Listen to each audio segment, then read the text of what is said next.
Please, somebody in the comment section, if you're able to, somebody let me know.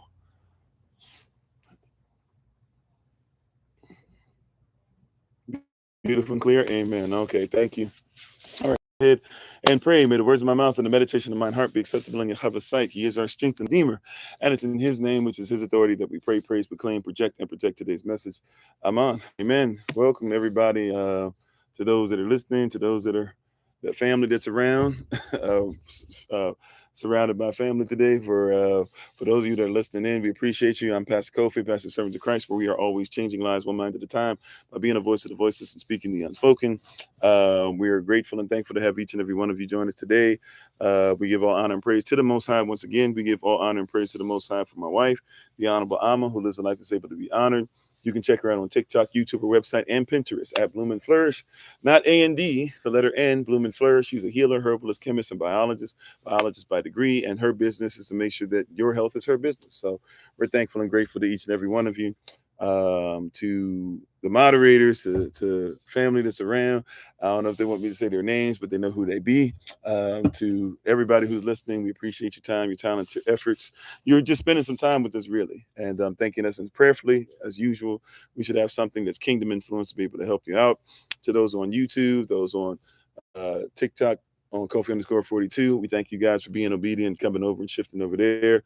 To all of you who are on, let's see, Big Brother Thomas, Samora.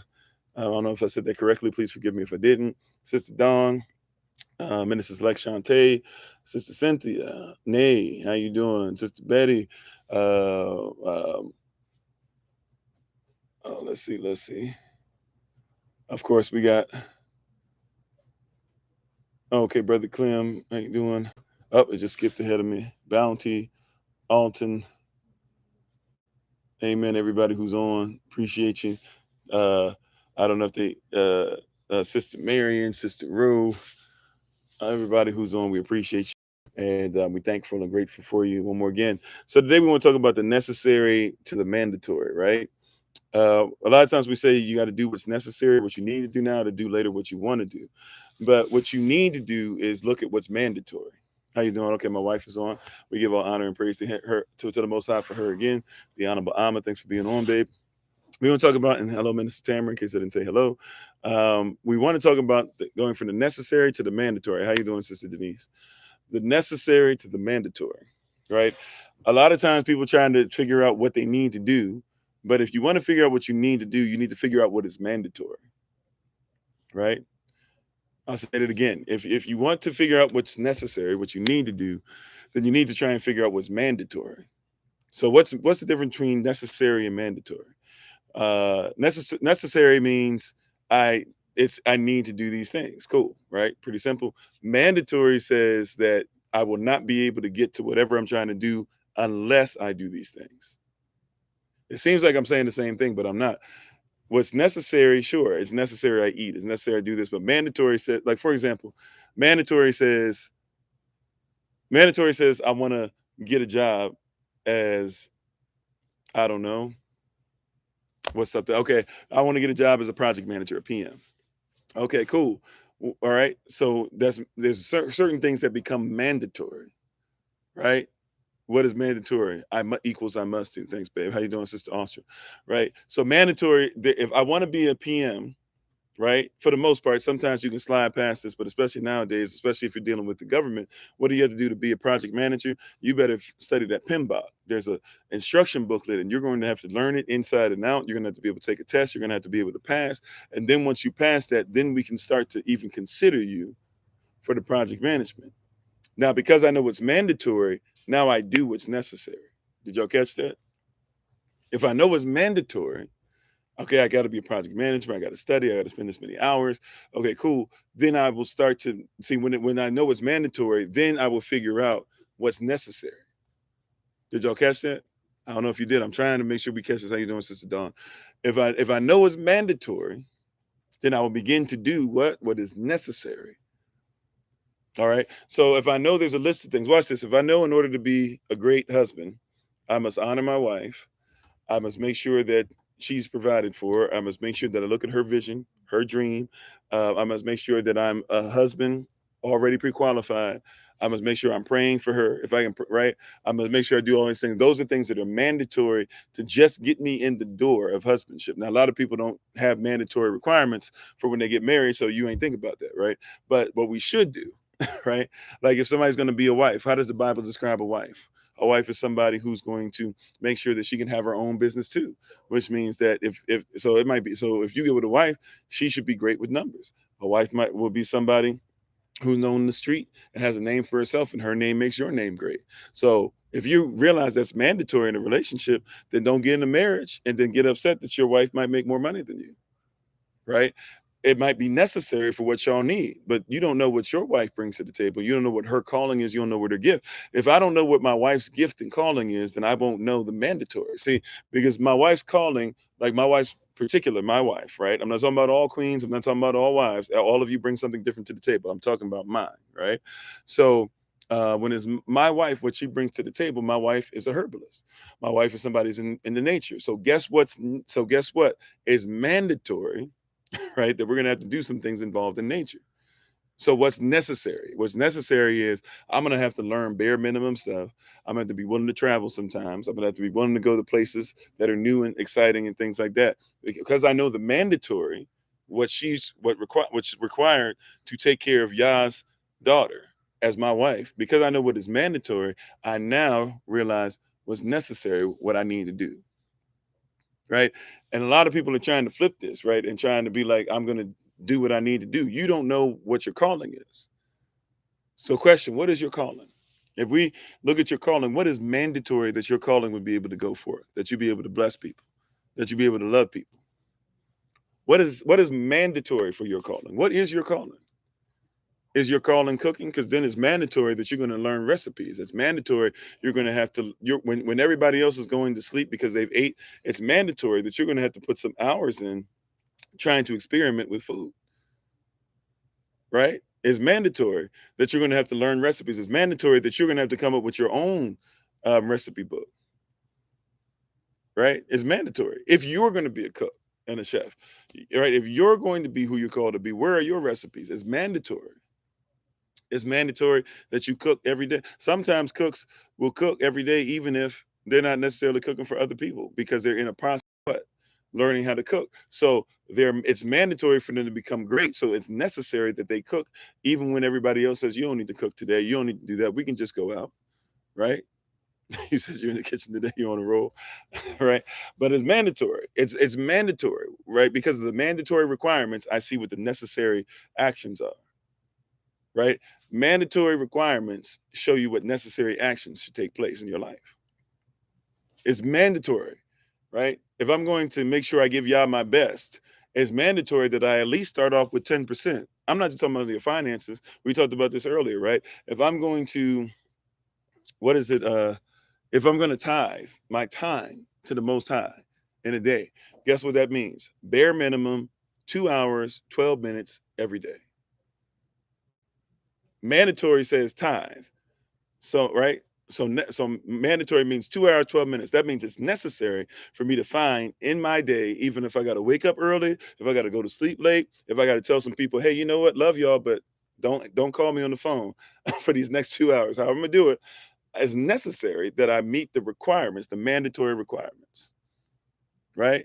In order to get mandatory, right? In order to do mandatory requirements, in order to receive, in order to obtain, in order to be qualified to meet mandatory requirements, you need to have necessary actions, right? And a lot of us are trying to have actions, but they're not necessary because you haven't looked at what's mandatory. Are y'all getting this? Hopefully somebody's getting this, right?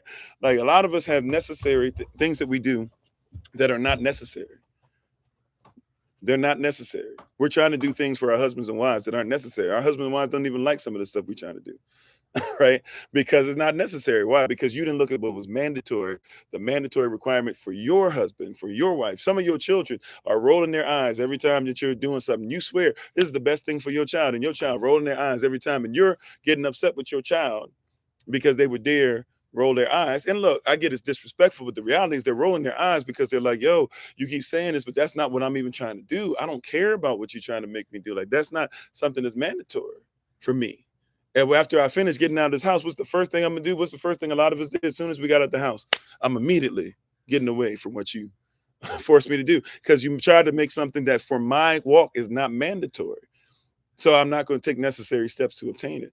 But watch this. Find out what your child's calling is and begin to see what's mandatory to meet what they're called to do. And now you'll the very things that they wouldn't do before, because you've taken an interest in who they are. Who they are is mandatory. Who you want them to be might not be mandatory, but who they are is mandatory. So now you need to start taking the necessary actions to hit the mandatory requirements. See, I'm feeling it now. I think I'm going to get in that pocket. I didn't know quite if I was making sense, but I think we're getting it now. Amen. Right? Yeah, we do lots of unnecessary things. Yeah, my wife said a lot of us are busy, just busy with no direction, right? We're doing things that are busy, but not even doing things that are what? Mandatory, right? And they're not necessary. I'm sorry, we're not doing things that are necessary because we're not thinking about what's mandatory. Learn what the mandatory requirements are. Some of you are project managers, some of you are team leads, some of you are whatever, right? Some of you are parents, etc. Start trying to figure out what's mandatory. See, watch this. Mandatory doesn't even mean that you're going into great places. Makes sense, Sir Stephen? Thank you, bro. Right? Mandatory doesn't mean you're even going into great places. Did y'all catch that? How you doing, Oil Gold? I think I saw you pop up in there. Mandatory doesn't even mean I'm going into great places. I'm going into greatness. Mandatory means I'm hitting the bare minimum requirements. Right? Mandatory doesn't mean you got to like give your all. If you would give your all, wow. Mandatory just says, can you give 10% of your day? Mandatory says, can you just give 10% of your day? Can you give 2 hours and 12 minutes to making this thing better?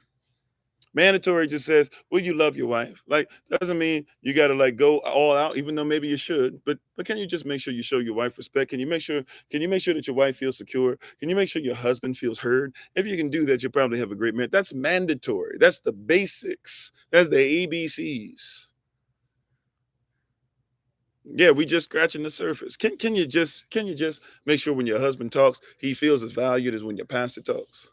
If you would do that, I promise you, your husband, if the same way you go, man, that's deep, that's profound, because your pastor said it. If you would do that when your husband speaks, your husband says, you know what, I think we need to start investing money. You say, baby, that's deep, that's profound. I bet you your husband will start listening to you even more than you listen to him, because he just wants you to listen every once in a while. That's mandatory.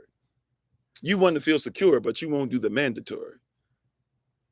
Do what you need to do. Make him feel heard every once in a while. That's mandatory. That's bare minimum requirements. That's bare minimum requirements. Right? That's what the mandatory is the bare minimum. Let me feel heard. Your wife wants to feel secure. Make her feel secure, mandatory. Right? Her security, her love language, it depends. Security for her could be a hug 3 times in a day. Security for her could be, making sure that you make eye contact just a little bit more. Security for her could be, hey, you know what? I don't got but $25, but you want to go, you want me to pick you up something on the way home, right? To do something that makes you feel secure. That's mandatory. That's the bare minimum requirements. And when you realize that, then you'll do what you need to do. You'll do the necessary. What's mandatory? House needs to what's necessary. It don't always got to be on her. It's necessary. Both of us live in this house. It's necessary that hey, if I'm doing this, maybe you got more time. If you're doing this, maybe I got more time. We'll figure out the necessary because we know the mandatory. We don't have to say just because you're a woman, you got to do everything. Figure out the mandatory. Once you figure out the mandatory, then you'll be able to start dealing with the necessary, what needs to be done based off of what is the basic requirements. Now, watch this. What if you increased your mandatory? Somebody is going to be blessed by this part, right? We don't have too much time left in my family. Our family that's inside, we got to make sure that we get ready to roll, right? But what if you increased your mandatory?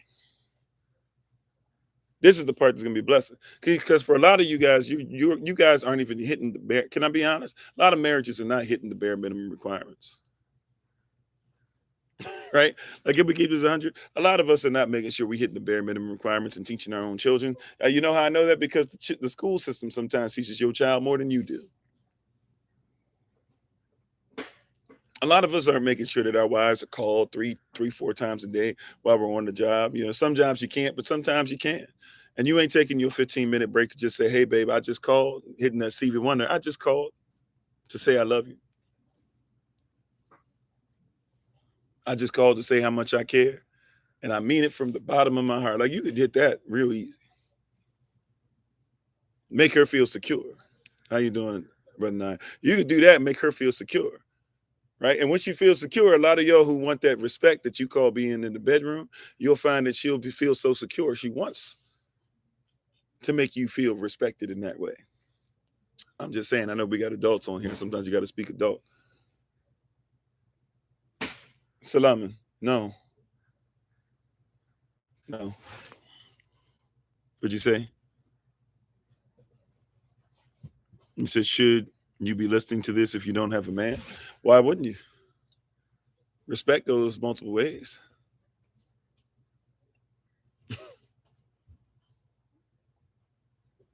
And we're supposed to be married to the Most High, whether we're married to a person or not. Right? These three words, right? Sweet and simple, short and kind. Yeah. I know what you're talking about. Stevie Wonder. Yeah, like that, but you don't do that enough. Well, how many times do you profess your love for each other? How many times do you confess your love? How many times do you show your love? That's mandatory. How many times have you studied your spouse's love language? That's mandatory. Now, watch this though. Instead of making it the small, simple things, right? And this is just in everything, in business, right? I was talking about project management earlier. I wasn't just talking about marriage earlier, right? But even in business, project management, things of that nature. Start to lift up, start to raise up, right? In everything you do. What is your, hold on one second. Solomon, what are you doing? You can't get in? Open the door. Okay, use this one. Sorry, excuse me. All right. Son was having a problem getting in the house, right? But can you lift up your mandatory? Can you lift it up for yourself?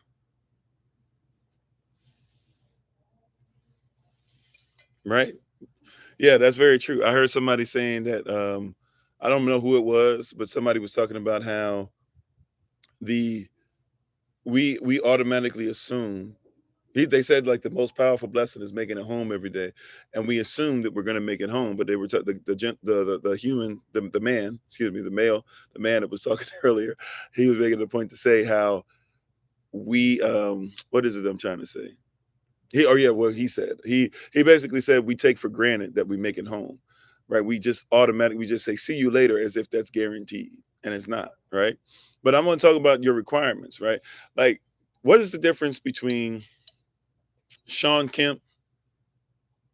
Right, I want you to see this. What's the difference between Sean Kemp and Charles Barkley? Like, I'm gonna use a sports reference, right? Some of you don't even know who Sean Kemp is if you're not really in the ball, right? Maybe some of you have heard of him. Maybe some of you seen his highlights. A lot of you know who Charles Barkley is because he's still around as far as speaking, but maybe you don't even know how great he was at basketball. Charles Barkley was like playing against guys that were 6'7", 6'8", 6'10", 7 feet, and he was 6'4". Sean Kemp is somebody 6'8" to 6'10", somewhere in there, and played the same, had athleticism, had more athleticism than the 6'4" Charles Barkley did, even though Charles Barkley's athleticism was off the charts. Sean Kemp's athleticism was something that was extremely off the charts, and he was taller and bigger and faster. And I don't know if I give him faster, but he's definitely stronger. Actually, I don't even know if I can give him stronger, right? Right. But Sean Kemp is somebody who got to a place, whether it's depression or whatever, got into a place to where he started getting into drinking and started to focus on other things and allowed himself to get out of shape. And so he got let go of Seattle and then got to Cleveland. By the time he got to Cleveland, he was overweight and stuff. And people, when you look at Sean Kemp at the end of his career, he doesn't even necessarily, he almost doesn't even look like the same person that he did when he was over in Seattle. Right. But if you know about Sean Kemp in Seattle, there was a time, a lot of people don't know this anymore. A lot of people don't want to admit this. There was a time where it wasn't who's better, Karl Malone or Charles Barkley. There was a time to where it was who's better, like Sean Kemp or Barkley, Sean Kemp or Karl Malone. Like there was a time that was a legit question. Sean Kemp was out playing the mailman sometimes in 7 game series, right? Got to the championship the first year, the second three-peat for the Bulls. It was the Seattle Supersonics that got there, and then it was Utah that finally got there when they had better teams. But it was Gary Payton and Sean Kemp who got there first, right? Like it was a legit question, late 80s, early 90s, like who is the best power forward? And people were not saying always Barkley. They weren't always saying Malone. But what happened with Kemp was Kemp didn't do the mandatory. He didn't look at what was mandatory for him to keep up that excellence, not just only dealing his athleticism. And even if he lost some of it or whatever, right? When he lost some of it, he didn't have all the moves together to be able to help him to get to the next level. He didn't develop what we called in basketball the old man's game. Right, where like Paul Pierce, if you know about Paul Pierce is an old man's game. Jamal Crawford, I wouldn't necessarily even call it all the way an old man's game, but he has what we call an old man's game. What are we saying about it? We're saying like those guys can be 50-something years old and still play in the NBA and probably get you, even though it won't be often, but they probably could get you like 30, 40, 50 points in a night. Yeah, Rasheem Wallace, that's another good one, right? Old man's game, like their game ages well, like they don't really have to do much. Right. So when we're talking about this, I don't know, Steve Kerr, I guess you could say, I mean, he was a bench player, but yeah, you could say he had an old man's game, right? He could come off the bench, not even play that much. Game is on the line. You need somebody to hit a bucket. He could shoot a shot. Judge Butler off of those same Chicago teams, even though I know Kerr won some championships with San Antonio as well and played with Cleveland, right? Old man's game. Mark Price had an old man's game, but he hurt his knee, you know. But what I'm trying to say is that Kemp could have been in a position to where he could have been known as the greats. And for a lot of us who saw him play, some of these highlights that we know in our heads, it don't get no greater than Kemp, but he's not known as well as he should. Why? Because he didn't look at what was mandatory. See, LeBron James, say whatever you will about LeBron James. LeBron James, every year since he came in the league, no less than $1 million per year has been put towards his body. He didn't start that when he was 25. He didn't start that when he was 35. He's 38 now, 37, 38, something like that. He didn't start that when he was older or had some experience. He did that from when he was 19 years old. You got two better than Splash Brothers. Yeah, they pretty much got old men games, right? And so even when they get older and they're not the number one person, they're hoping that some of these young people will be able to take the torch, but they'll still be able to score the points to back them up because they got that old man game, so to speak, right? So we've got to get to a place to where you look at the mandatory. It's mandatory. LeBron James knew if I'm gonna be the great, that's what his goal is. Whether you agree with him or not, LeBron James in his head as a teenager, as a 18 turning 19-year-old drafted coming into the league, said, if I'm going to become the greatest player of all time, I've got to start investing $1 million bare minimum every year, right? No matter what. Every year, no matter what, I got to invest it into my body. It is why? Because my body being together is what? Mandatory. He showed it up for this year in better shape than he did last year. Why? Because last year, as great as he is, he had another year of dealing with injuries all year.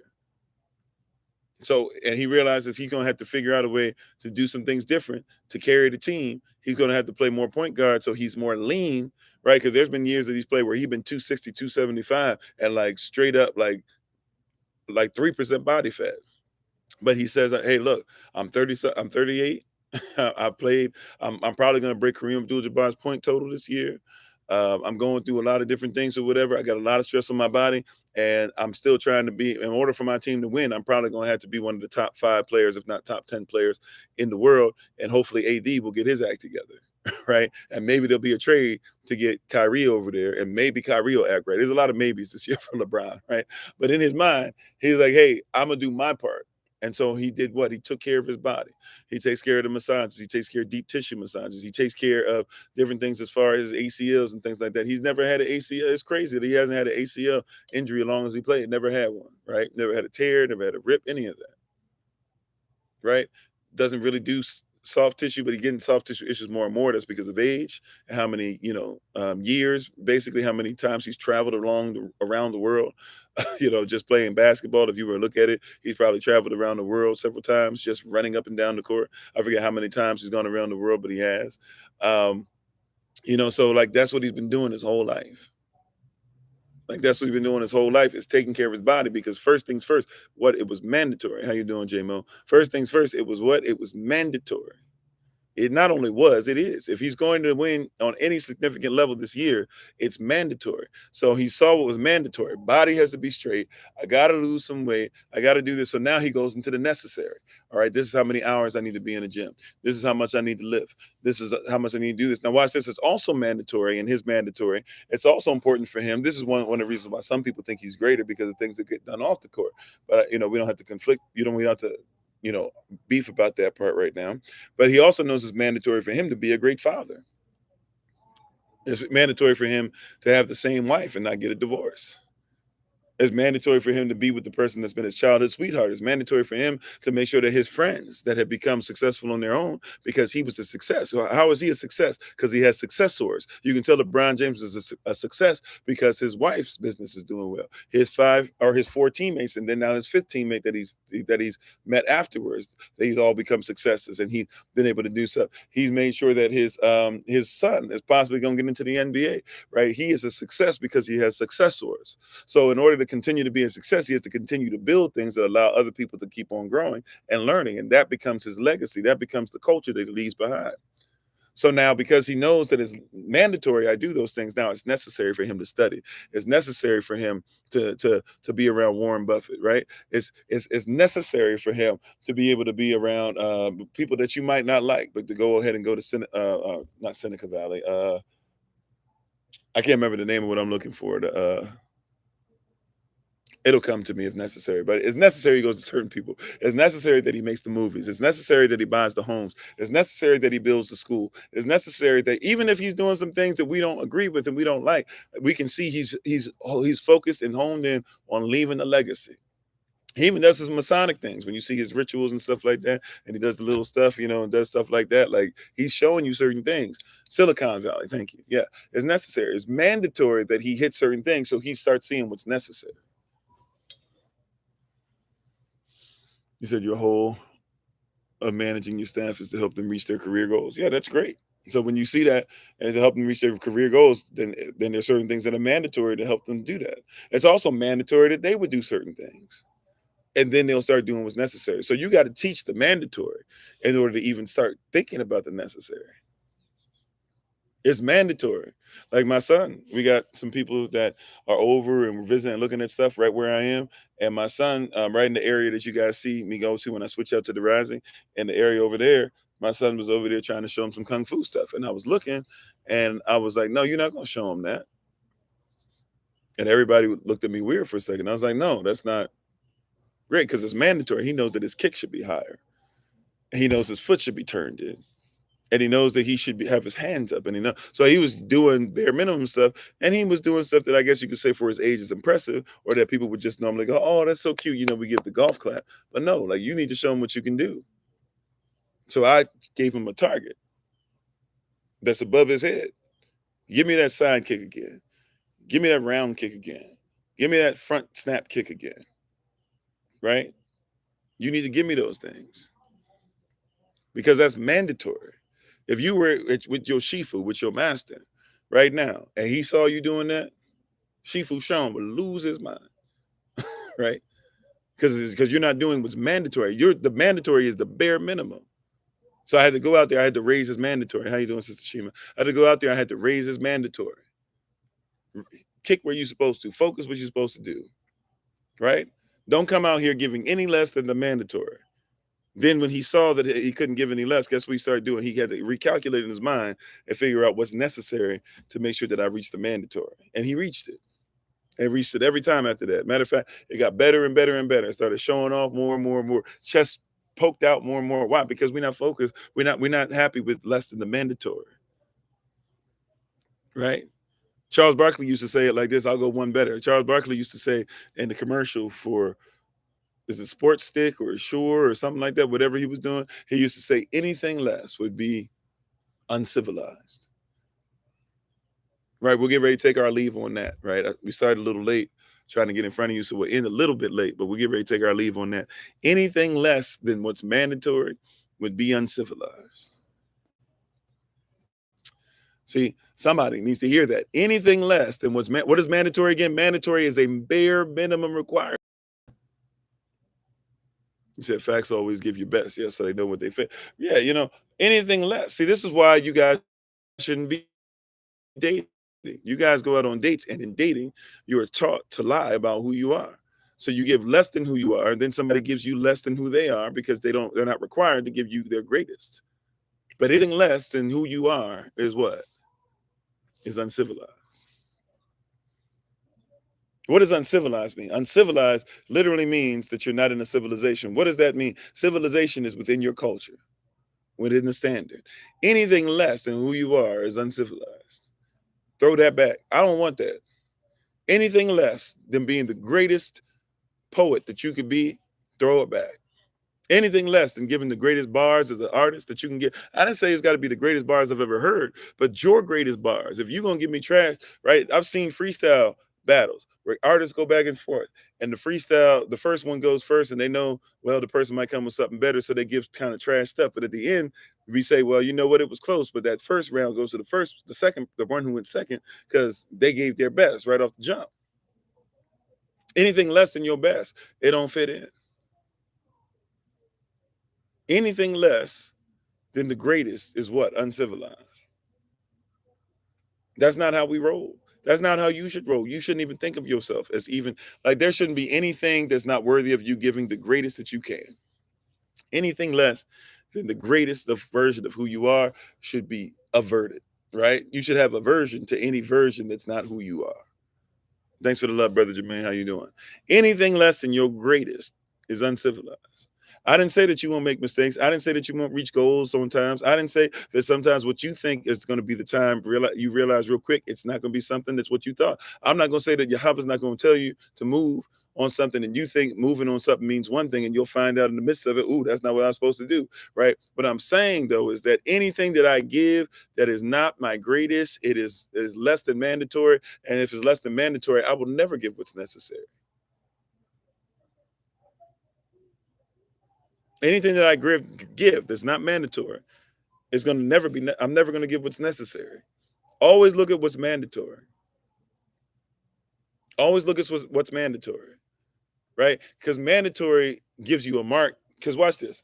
You will only when you do what's necessary. Necessary don't feel great all the time, but necessary is necessary. Necessary won't make you feel like everybody got your back, but necessary is necessary. Necessary won't make you feel like the world is on your shoulder, or I'm sorry, they won't make you feel like the world is off your shoulders sometimes. But necessary is necessary. Well, why is that important? Because mandatory don't care about how you feel some days. Mandatory doesn't care if you're doing well. Mandatory doesn't care if you go above it. Mandatory doesn't care if you go beneath it. Mandatory is mandatory. Right? Somebody else is judging you based on mandatory. Mandatory is just a written lawful requirement. Mandatory is just a lawful requirement. Mandatory just means, look, there are certain things that have to be done. Well, I don't like blah, blah, blah. Mandatory don't care about what you don't like. There's certain things that are just mandatory.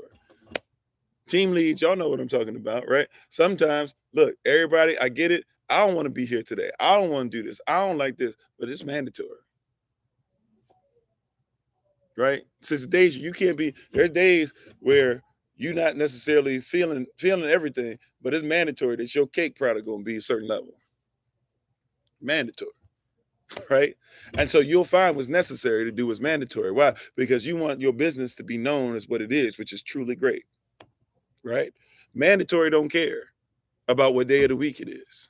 Well, you know it's Sunday, and every Sunday, no. It's mandatory you got this done. You need to start giving yourself, raise your mandatory. You need to start giving yourself mandatory and stop messing around with this. What is the date that you're going to get it done by? Well, I'm going to help. I'm going to do that. What's the date you're going to get it done by? I'm going to get this done. I'm going to turn this in to work. But when you going to do it? Write it out, and then make it mandatory. See, watch this. Say you're going to do it, and then tell somebody that you're going to do it. You ain't got to tell me. You ain't got to tell the world. It ain't got to be public business, right? Tell somebody in private. I'm gonna make sure that I get my wife an upgrade on the ring, and I'm gonna do it in 6 months. See, now that it's mandatory, you got to make it necessary, because somebody knows that you said you're gonna get that upgrade, and your wife therefore might find out. If it's 6 months and 1 day, that person might mess around and say it out loud, because there's no accountability, because it's not mandatory. When you speak it out, everybody always tells you to keep everything. I don't say make sure everybody knows all your business, but there are certain things that you should speak on certain levels to, that somebody can hold you accountable to, because once you do, it now becomes mandatory. There's pressure. I never said y'all's land project has to be done by October. I told you, matter of fact, if we don't hit certain numbers and stuff, and I said I can't do it on my own. Simultaneously, though, I did say that the goal is still October, and I still believe. So guess what?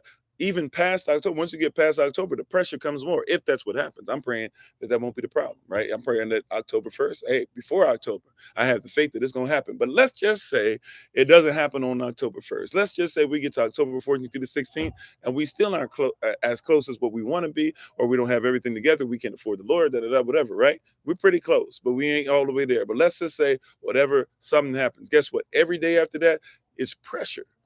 It's accountability. And people should be looking a little funny. Now, I hope people don't look at funny and just give up, right? But people should be looking a little funny and be like, okay, well, show us something, show us more, give us more. Why? Because I made something mandatory. I said, if all these things are in order, if these things are in place, if we do the blah, blah, I set the parameters, you wrote out the vision, now what? People can look at the vision and be like, okay, let's see if the vision adds up. Mandatory. It applies pressure. Can you handle the pressure? Can you handle making things mandatory? But if you make it mandatory, you will always do what's necessary. That's why I can't even touch the money. I had to make sure it was necessary. I got an account. I can't touch it. Why? Because it's necessary that people don't come to me saying, you just like Umar Johnson. You just like this person. You just like that person. You took our money. You didn't do anything. So because I knew it was mandatory, I did what was necessary. You see what I'm saying? Right? You see what I'm saying? I know it's mandatory, so I knew it was necessary. I know it's mandatory to make my life righteous, so now I do what's necessary.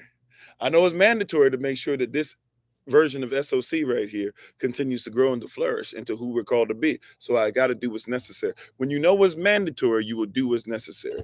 When you know what's mandatory, you'll know what needs to be done. And when you know what needs to be done, it's already done in your mind, which means now all it is, it's just necessary to just go through the process to reach what's done. Mandatory tells you this is what shall be done. Mandatory says this is what needs to be done. Mandatory says this is, if you do this, it's already done. Then you can go back and do what's necessary. Hallelujah, right? So we praise Yah. We're thankful for you all. We're grateful for you all. We appreciate you. I'm going to go ahead and take our leave. Still got stuff to do over here and get ready for tomorrow and being on the road. Pray for us as we start our journey back from the West Coast over to the east side. We're thankful and grateful to you all. And hopefully you guys are being safe on your travels and stuff as well. We're excited about you guys. Take time to study this word so you can be not only hearers of this word, but doers simultaneously. Once again, check out my wife, the Honorable Amma, who lives a life that's able to be honored. Thank you so much to everybody. October 14th through the 16th, right around the corner. Literally, this device that I'm about to hold up on TikTok, some of you see me put it right in my face now. We're trying to make sure we finish up the stuff that you guys should have gotten concerning just little stuff. We're just going to do week by week, every week, give you a little more information on stuff via email. Soon we'll have some more stuff we're actually going to have for you guys that are showing up physically. We'll have something for you guys to, your own personalized notebooks and some things like that as well. So we look forward to y'all being in the midst and seeing some great and marvelous and majestic things that are about to happen. Take care of yourselves. We look forward to talking to you guys for our Genesis Revisited series. Hopefully I've heard some great things about what people have been getting blessed by from it. So we just got past part 3 today. So we'll be in part 4 tomorrow. Shabbat Shalom. The service is coming up this Saturday, so feel free to come on, listen to Minister Tamara this Saturday as well. And we're thankful and grateful for you all. We appreciate you, and we look forward to doing great things for those of you. I know a lot of children started school, so We're continuing to keep you guys lifted up in prayer. And, hopefully with them going to that system, you have something at home that's going to be able to show the test, to show how you can break down the things that they're learning and going through every day. And if any of you children are listening, any of our even young adults are listening, know that we're in your corner. And if you need something such as we have, we give unto thee. All right. Appreciate you all. Please check out my wife, the Honorable Alma, on TikTok, YouTube, her website, and Pinterest at Bloom and Flourish. Not A&D, the letter N, Bloom and Flourish. And you all, I'm going to go ahead and take my leave. As always, it's been Pastor Kofi, Pastor Servant to Christ, where we are always changing lives one mind at a time, by being the voice of the voiceless and speaking the unspoken, until I have the great privilege, opportunity, and responsibility of being in front of you all again. Please remember, as always, Yashtel, that you are loved, you're necessary, you're majestic, you're fearfully and wonderfully made, and you, which is all of us working together, will be the people who are in this system, no longer have to be of it. Shalom, family. We will talk to you tomorrow, 8 a.m. Eastern New York time, on Kofi_43 on TikTok. All right, peace. Thank you, Del Boone. Appreciate it.